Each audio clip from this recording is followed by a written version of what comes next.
අන්දරේ උඹ දැන් ළඟක ඉඳන් මං පිටිපස්සේ හොල්මන් කරනවනේ. මේකට මං ගැන ආල හිතක්වත් පහළ වෙලා වගේ.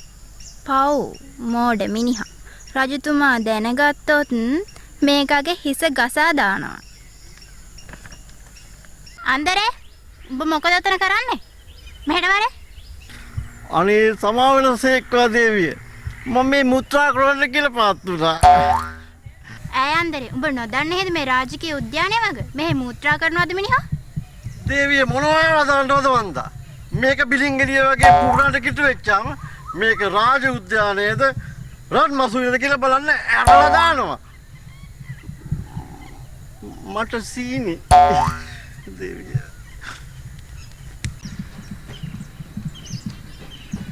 චපුබි වෙලිය කමැත්තකුත් නේ වගේ නේ. රජතුමත් දැන් වයසයිනේ ලොන් හෙලිච්ච කුඩු වගේ. ඊ මට පේන්න බෑ. අන්දරේ පරදින්නේ.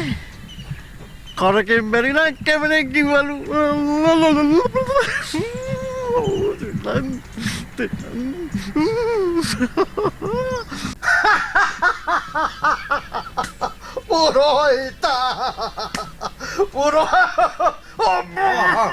රජතුමනි හිමීට වාස්තිකත් එක ගලවලා යයි අප්පා.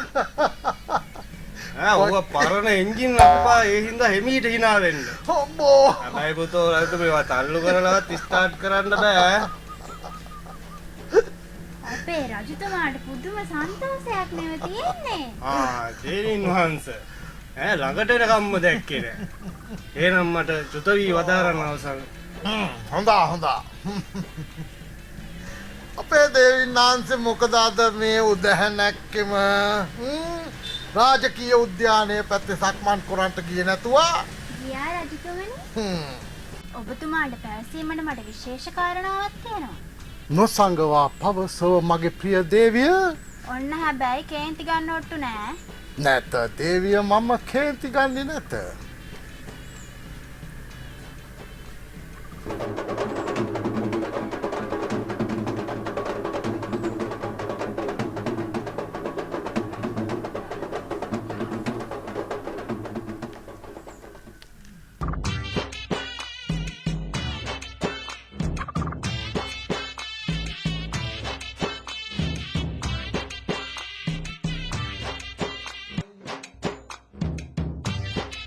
මේ කොහොම රජෙක් කියන්නේ වතුර ගේනුම් ගිලින් වල වතුර ගේනවා. මොකද වතුර ගේන්නේ? ඒ ජප්පා. කකුල් පිටේන වතුර ගේන්නේ. විසු කොහොම රජා? රෝහිත අර අන්දරේ නේද කලක් බැඳගෙන මේකත් ඒක තමයි මහත්තයා දෙයින් වහන්සේ. අන්දරේ නම් තමයි එන්නේ පදකුත් ඇඳගෙන හැබැයි එන්නේ.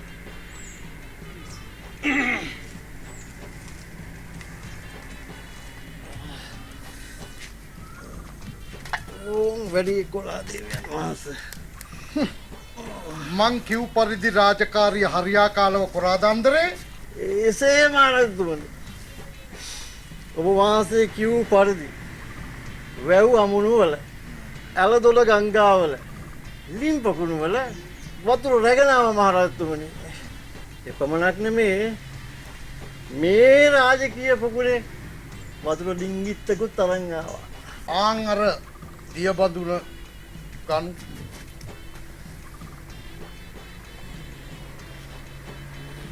ඔය කොතනින් ලබාගත් වතුරද අන්දරේ? රජතුමනි මේ සීලවතීගේ වක්කඩේ වතුර. බීපන් ටිකක් ඕක.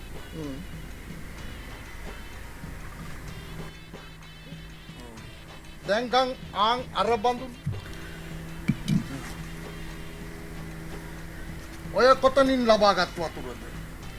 මේ රජතුමනි මේ සුගුණවතීගේ පොකුණේ වතුර. එනම් බීපන් ඩිංගිත්තක් ඕක.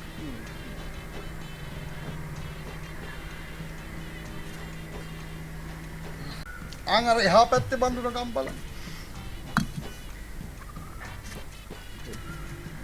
ඔය කොතනින් ලබාගත් ජලය? අනුලාවතීගේ දෙබුක්කාවේ වතුර. ඒකෙනුත් මදක් පානේ. දැන් ගම් බලන්න රාජකීය පොකුණෙන් ගෙනා වතුර.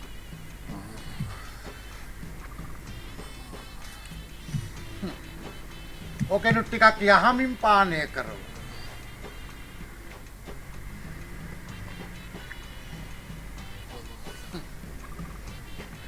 අන්දරේ දැන් මට කියමු බලන්න ඔය වතුර වලින් වඩාත්ම රහ කොහෙන් ගෙනා වතුරද?